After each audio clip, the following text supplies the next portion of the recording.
high stall count getting up there, but is able to find Jack Havey. Back over to Jake Kenev. Hits the end zone to Joe Cubit. Jerry Kelly there. Finds Andrew Sjogren, a former Detroit Mechanix. He's going to launch it. You don't see that much.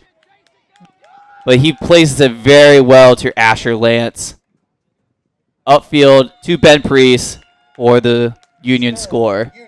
Right now, Chris Ellis with the disc. Finds Dylan Hall. Guarded by Jace Bruner. Not much happening outfield, but he's just going to launch it. I think that Matt Gubernick. Slisky. Yes, Sislisky. Carson just went upfield for another 20 yards. Jack Heavy with a nice throw on the sideline.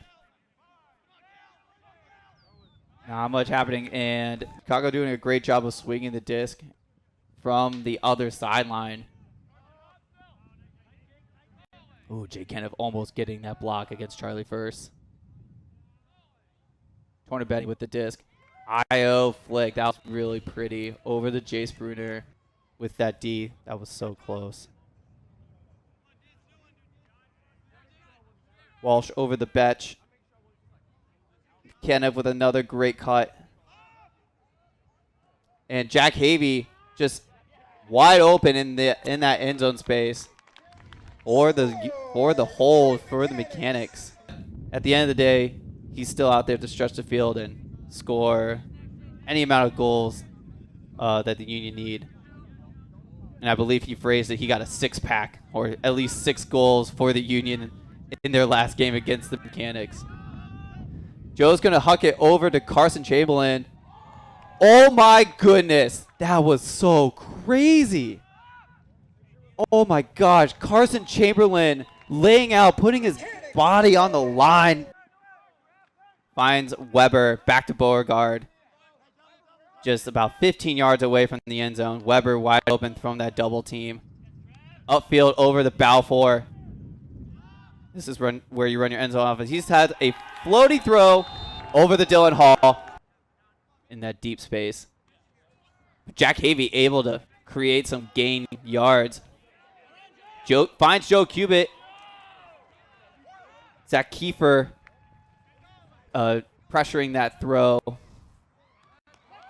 And there it is. Kenneth over the Betch. Number 19 again with the full. Oh my gosh. Wow. Malachi Neal almost getting a block against Shanahan. Shanahan not too happy with what just happened there. Chicago right at the goal line and finds Andrew Sjogren for the score. Again, not much happening in the cutter space. A high stall count situation. Betch just had to put up a prayer, and Charlie First was able to come down with it. And we got a break chance here for the Union. I have no idea how Brennan was able to get that off without traveling, but the refs do not call it. Charlie First with the disc. He's going to find a Chicago Union player for the break. 30 seconds left. Not much time left in this half. Inside lane. Tries to find a couple of his teammates, but just not able to come down with it. There's not much time left. Less than 30 seconds. Oh, a floaty throw to Walsh. Doesn't attack it, and that's Tyler Mitchison with the Callahan. You hate to see that if you're the Mechanix, but you love to see that if you're the Union. Sislisky with the disc. He's going to find Sjogren. Ooh, it looks like Beauregard got a tip. A little bit of a piece of the disc with that. And Sjogren able to get open for the break for the Union. Lots of contact from Robbie Davenport against Saktiva, but Saktiva able to draw the contact. Oh, Kenneth was so sneaky with that catch against Ricky Martin. Throwing another double team. 2 minutes remaining. 2 minutes left in this quarter. Brian.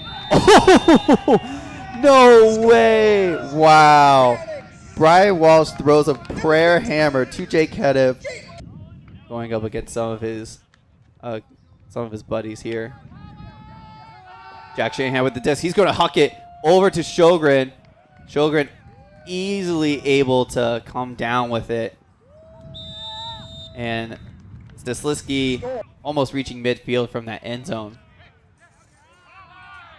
Robbie Davenport, number 15, Zach Kiefer almost coming in clutch with the D potentially. Robinson over the Havy. Now they're just going to do some little give and go action. Malderis right there, and so is Bree Martin. Oh. And Brian Walsh able to come in. So the Mechanics are going to get another break opportunity, but Dylan Hall tries to throw through the double team, and it gets turfed. Reese right on the sideline, or right on the end zone line, finds number 19 for the score. But we'll see if the Detroit offense here can come right back. Joe finds Jack Havy. He's going to have to run this down. Man, that was well positioned. Jack just being so quick. Floats it up to Jake Kenneth. Man, let's go. Able to sky chase Bruner. Oh, and Jake Kenneth was trying to throw to Carson Chamberlain, but unfortunately it is a turnover for the Mechanics. Jace Bruner is going to huck it over to Cal Tornabetti. Joe Cubit is right there. Oh, and Cal Tornabetti able to just reach his arm right around Joe Cubit. Not the best matchup that Detroit was probably looking for there. Yeah, no one else really in vicinity to take that matchup. So Joe Cubit, one of the captains for the Mechanics this year, electing to step up and try to make some sort of play. Valderas with the disc, high release flick, over, to Dremen, was able to come down with it, guarded against Chamberlain and Kenev. And I think the officials are calling that a goal. 10 seconds left in this quarter. 5 seconds left. Brian Walsh is going to have to put up a prayer, but Malderas was able to come down with the block. He's got his arms out. He's super pumped. And that will conclude this matchup between the Detroit Mechanics and the Chicago Union. Your score is Chicago 18, Detroit 12.